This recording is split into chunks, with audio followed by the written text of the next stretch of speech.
our very own Pastor Tola's story, his life story, his upbringings, the challenges, some of also his life experiences as well.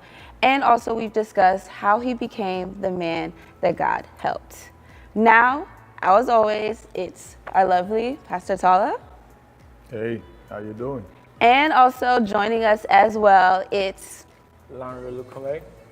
and we're going to go ahead and dive into some audience questions that people have been sending in as of recently to ask PT. So, you ready?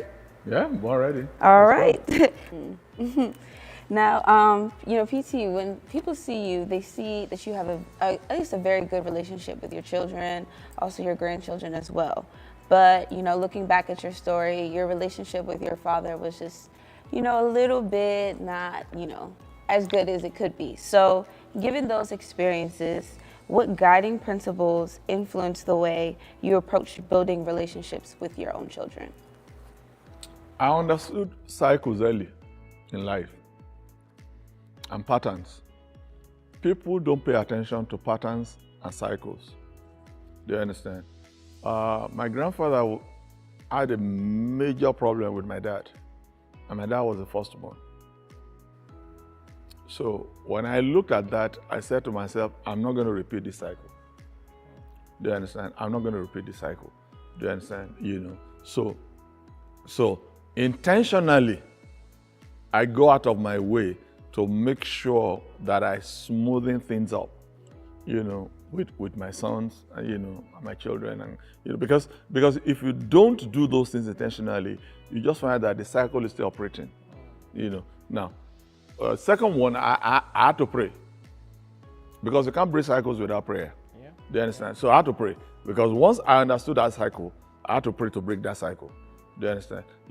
And then intentionally now, make sure that my relationship with my son is good. It's not like there's no reason for it not to have been messed up, but I quickly, in my own case, resolve it, I move on, because there are some things that if you live for a while and it fetters for a while, it gets worse. Yeah. Do you understand what I'm saying? And I didn't want to get into that situation, so even when I say things, or when my sons do things that I don't like, I tell them, I say, hey guys, don't do that. I don't appreciate that and all that. And God has helped also. They are discerning and they listen. Do you understand? So it helps, to be able to get, to that. My dad was very salty, and I didn't understand why. I still don't, but I had to make sure that I don't turn out like that.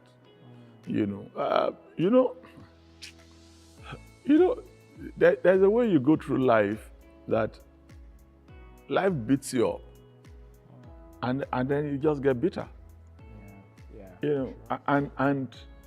And people don't realize how good intentioned or how good you are.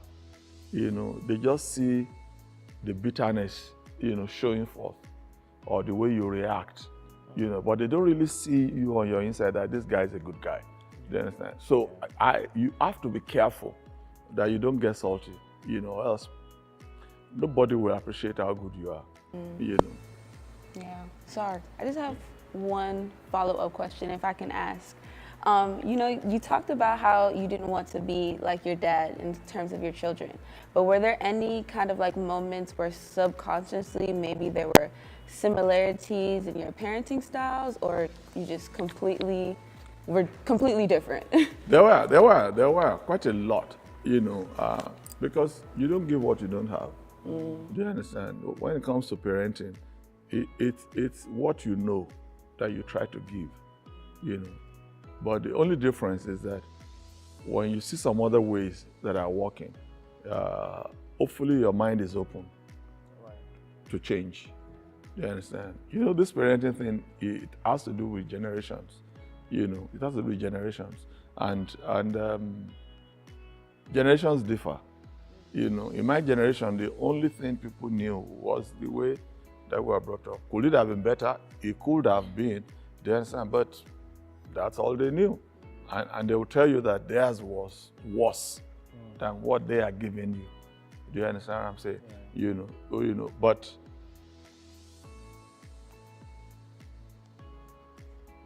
all I wanted was the best, for my children. And I think I made that so obvious in talking about it and in doing things that they saw that, that even if I made mistakes or I did something wrong, they are able to overlook that because they can see through my heart and say, this guy still wants the best for us. Sir, I want to piggyback what you said, and I think for our audience, there's just a lot of issues that people go through, and they don't actually identify that these are cycles that go on in their lives. How should people look at their lives and making sure that they are trying to find cycles, they're trying to find repetitive things that have happened in their past to make sure that they can consciously break those cycles in their lives, not just for them, but for also their future generations? You just have to be discerning, and be more conscious of your surroundings and things happening around you. People go through life like they are just in a hurry. So I believe we have to go through life and be more intentional, and be more introspect. Do you understand? And look at it. That's the way I'm made up. I think a lot. Do you understand? And that has helped me, that even now, if I'm saying to my wife some things, and she say, my God, how did you get there? I knew she's not there yet, so I don't force it. So I keep quiet. Months or years later, she's there and she sees what I was trying to say. I say, I told you. I watch a lot of things, even though I pretend not to be watching. Oh yeah, I'm telling you, I watch a lot of things. I observe a lot of things, but I might do like I'm not watching. Do you understand? More so if it does not affect me directly one-on-one. I just say, okay, but if this guy is not careful, he's going to have a problem here. Do you understand? If such people ask me, then I can give them advice. But if they don't ask, that's okay. And after a while, we'll get to the bus stop. So. PT, is there any advice that you can give to our viewers about, being intentional in terms of their walk,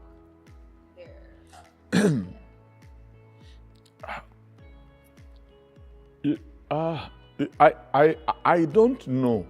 Let me say one thing. Whether this is peculiar to me or it's for everybody.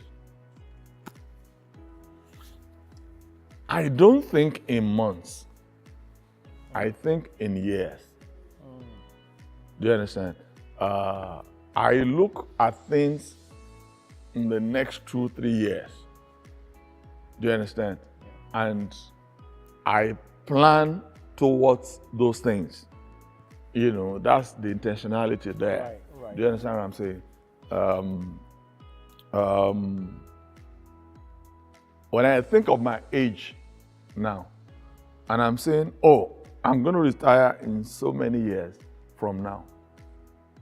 A lot of people wait until they get to that age before they plan for everything they are going to need. Yeah, true. No, I don't do that. I've been planning for my retirement now for the past 15 years. Oh, wow. I'm just telling you.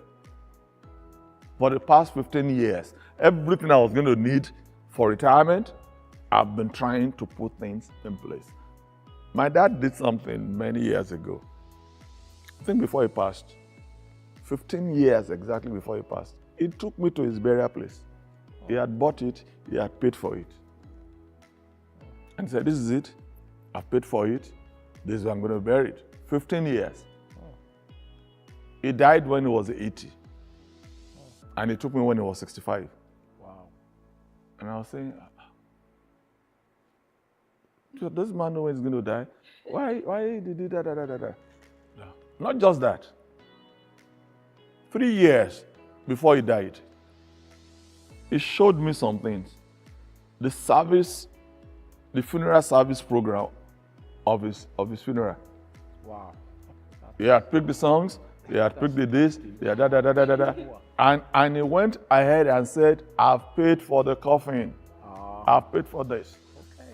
Do you understand what I'm saying? Now, this is my challenge with a lot of people. What you know eventually is going to happen to you in life.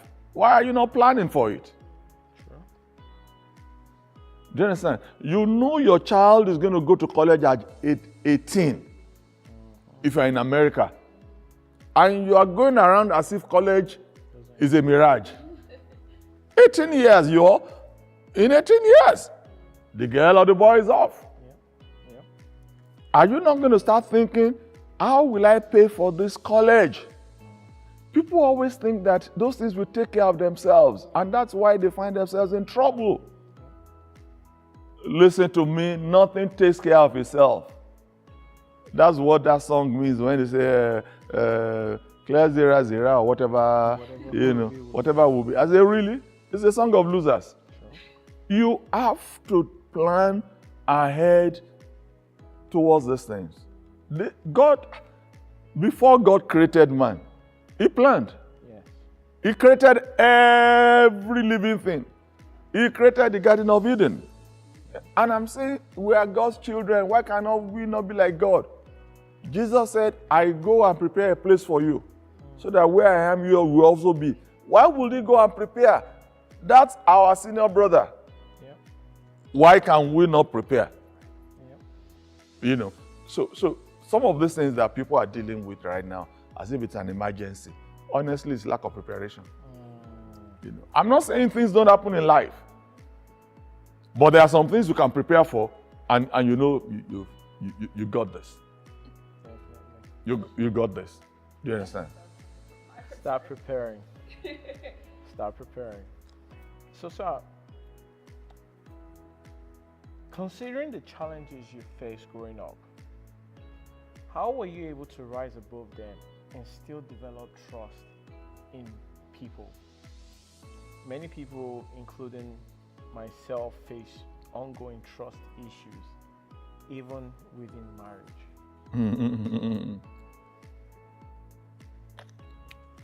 Let me tell you one thing. And I'm going very colloquial right now. Now, my mom says this. She used to say this. I said, if you close your eyes because of bad people, good people will also pass by. True. You understand? In the work that I do, as a pastor, I cannot afford to hold on to grudges or offenses, because this work cannot be done alone. Do you understand? As some people are hurting you, God is sending some more new people, and you have to be more open. Do you understand what I'm saying? You have to be more open to be able to work with them. Do you understand? I don't second guess people like that. Do you understand? I give people equal opportunity. What I mean by that is that equal opportunity for you to mess up yourself or to prove good. So the fact that you messed up with A does not mean that I should close you out because you're going to mess up with me. Do you understand? I'm going to be open to you, and until the day you mess up with me and they say, okay, now you've proved yourself. Do you understand? But I still don't cancel. I don't cancel people. Let me just put it that way. Because whatever you're going to do or become in life, God is going to use people, right, around you to help you. And the colloquial aspect I was also talking about is that in those days, we light fires with firewoods.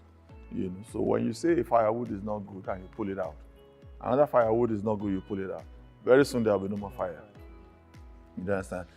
So you have to.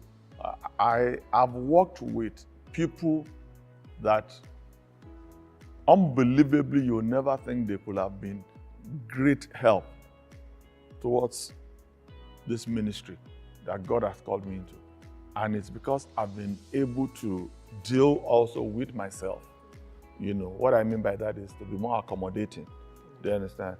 Because my people say one thing, that if you say a child is a bad child, you know, there's going to be one day in life that that child will be good.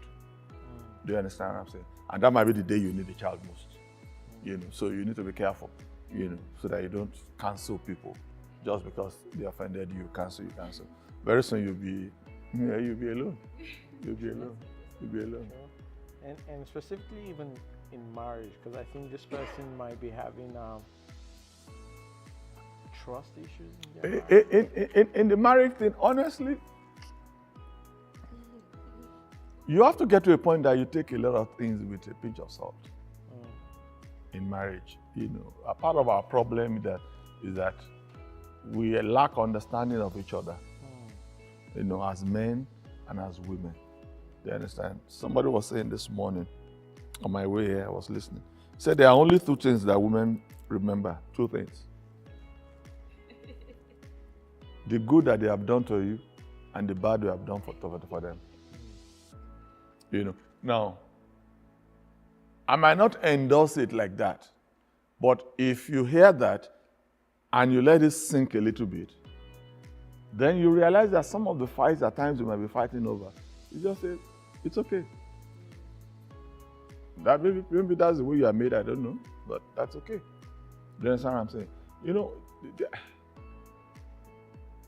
some men fight their wives, you know, over providing, you know, provision in the house, you know. But the way I look at it, honestly, is that if your wife doesn't have a job for 1 year and you carry the whole expenses as a man, I'm telling you, nobody's going to clap for you. When you lose your job for 1 month, your wife will go from Africa to Asia and everywhere to talk about you, that he has not brought any income home. So is that the same woman I'm not going to be fighting over money? So you just have to pray and say, God, help me, so that I don't fall victim of this woman. Do you understand? Help me, God.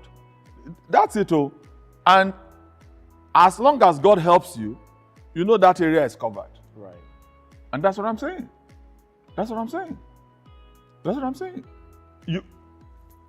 This might be a general statement, you know, and some women, you might not like it. Table 5 things down here, 5 goodies, maybe gold or whatever accessories. And ask your wife, she will pick the most expensive. Oh yeah, definitely. And it's not labeled though. Definitely, she knows. It's not labeled. They will pick the most expensive. Is that the woman you'll be fighting over money? I'm telling you. I already know you. You know.